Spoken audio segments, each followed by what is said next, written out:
الحمد لله رب العالمين، والصلاة والسلام على نبينا محمد وعلى آله وصحبه وسلم تسليما كثيرا إلى يوم الدين. أسأل الله العلي العظيم بأسمائه وصفاته أن يتقبل مني ومنكم، أن يغفر لي ولكم.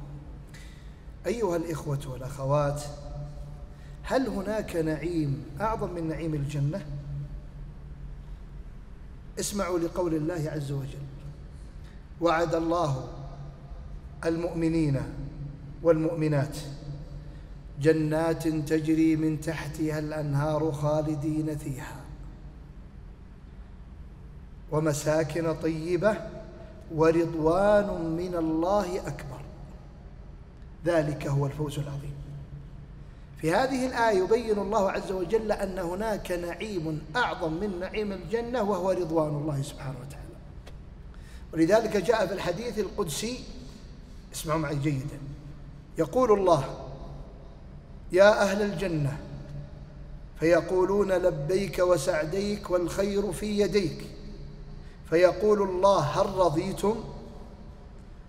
فيقول أهل الجنة: وما لنا لا نرضى وقد أعطيتنا خير ما تعطي أحدا من خلقك. فيقول الله: ألا أعطيكم أفضل من ذلك؟ فيقولون: يا رب، وأي شيء أفضل من ذلك؟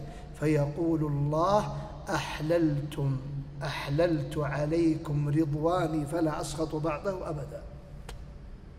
إذن رضا الله عز وجل منزلة عظيمة، من أدركها في الدنيا سعد ونال أجرها يوم يلقى الله عز وجل. وعلى هذا أيها الإخوة، فما الفرق بين الرضا والسعادة؟ هل هناك فرق بينهما؟ نعم، هناك فرق. الرضا أعلى منزلة، وتدخل السعادة من ضمن الرضا.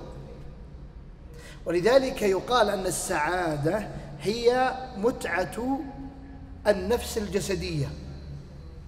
السعادة متعلقة بالجسد وبلذة الجسد. مثال ذلك: أنت تدعى إلى مناسبة معينة، فإذا دعيت إلى هذه المناسبة تلذذت بها في وقتها ثم رجعت وانتهت. تتلذذ بطعام، تتلذذ بنزهة معينة، تنتهي وقت هذه اللذة بانتهاء هذا الوقت. إذن هذه سعادة متعلقة بالجسد. أما الرضا فهي متعة روحانية متعلقة بالروح، بالرضا بالموجود وعدم التعلق بالمفقود. الرضا بالموجود وعدم التعلق بالمفقود. ولذلك نجد أن الناس قد يحصل عندهم قلق بالأرزاق، قلق في أن الموت قد يأتيه فجأة، قلق يشغل الناس. هذا القلق لا يزيله ولا يذهبه إلا الرضا بما كتبه الله عز وجل لك. ولذلك كيف يصل الإنسان إلى الرضا؟ يصل الإنسان إلى الرضا بعدة أمور. أولا بكمال التوحيد، أن تعبد الله عز وجل حق العبادة. ليه؟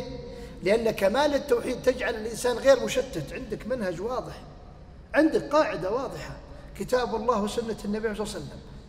ولذلك أي شيء يمر بالمسلم والمسلمة في حياته ينبغي يرجع إلى الكتاب والسنة. صار عندك خلاف بين أخوانك وأخواتك، ترجع لمن؟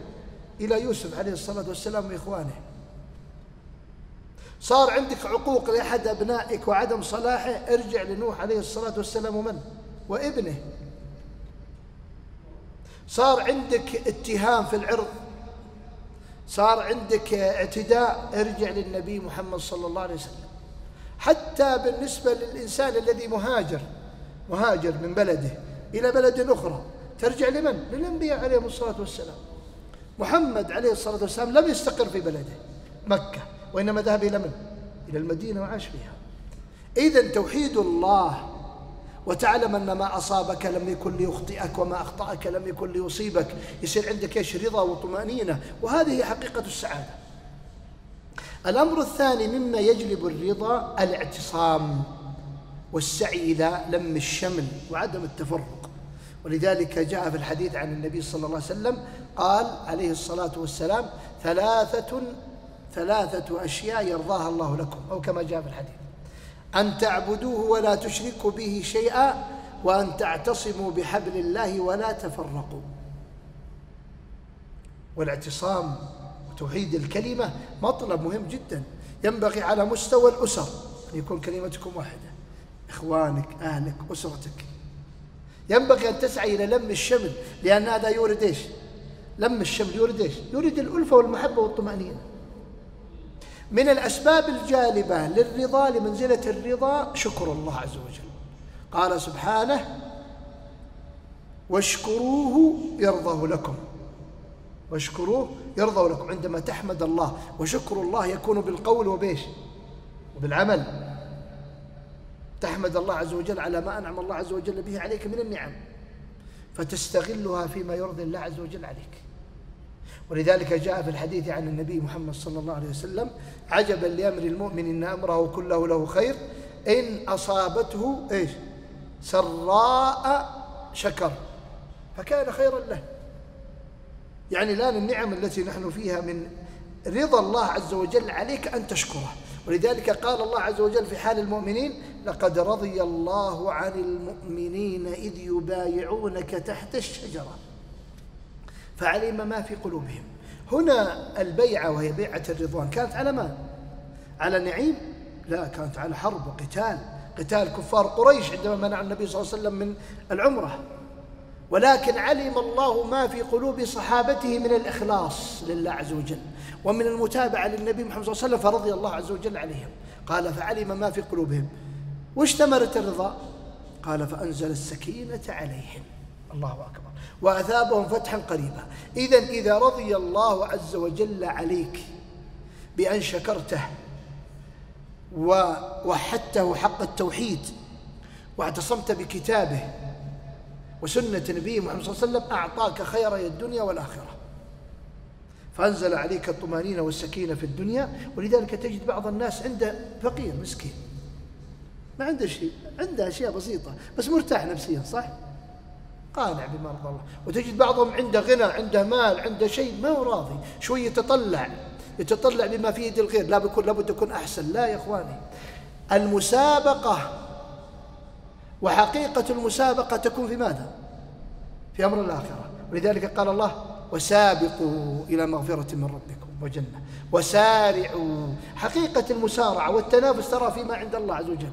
أما الدنيا فالدنيا قد يعطيها الله عز وجل إيش؟ الكافر والمسلم. الدنيا ليست منافسة ترى، بالعكس قد يكون منافستك في الدنيا قد تجلب لك إيش؟ كثير من الفتن. ولذلك من الأسباب الجالبة لمنزلة الرضا التوحيد، الاعتصام بكتاب الله وسنة وسلم وعدم التفرقة، وكذلك شكر الله عز وجل على النعم. وهناك أسباب أخرى ولكن لا أريد أن أطيل عليكم. فالله في طلب منزلة الرضا التي بها يسعد الإنسان في الدنيا ويكون قلبه مطمئن بما أعطاه الله عز وجل، وينال رضا الله عز وجل في الآخرة. أسأل الله العلي العظيم كما جمعني وإياكم في هذا المكان أن يجمعنا مع نبينا محمد صلى الله عليه وسلم في الفردوس الأعلى من الجنة. كما أسأله سبحانه وتعالى أن يزيدني وإياكم والمسلمين والمسلمات توفيقا وسدادا واعتصاما بكتابه وسنة نبي محمد صلى الله عليه وسلم. اللهم وفق ولي أمرنا ونائبه لما تحب وترضى، وخذ بنواصيهم للبر والتقوى، وارزقهم بطانة صالحة راشدة، وأصلح جميع أحوال إخوان المسلمين في كل مكان إنك على ذلك القدير. كما أسأله سبحانه وتعالى من نسق لهذه الكلمة من الجهات المختصة والقائمين على هذا المسجد المبارك ومن حضر ومن قال آمين ومن استمع لها أن يجري لهم بركتها في أعمالهم وأولادهم وأموالهم إنه على ذلك القدير. وصلى الله وسلم على نبينا محمد وعلى آله وصحبه وسلم. جمعية الدعوة والإرشاد وتوعية الجاليات بأبها، بالدعوة نحيا.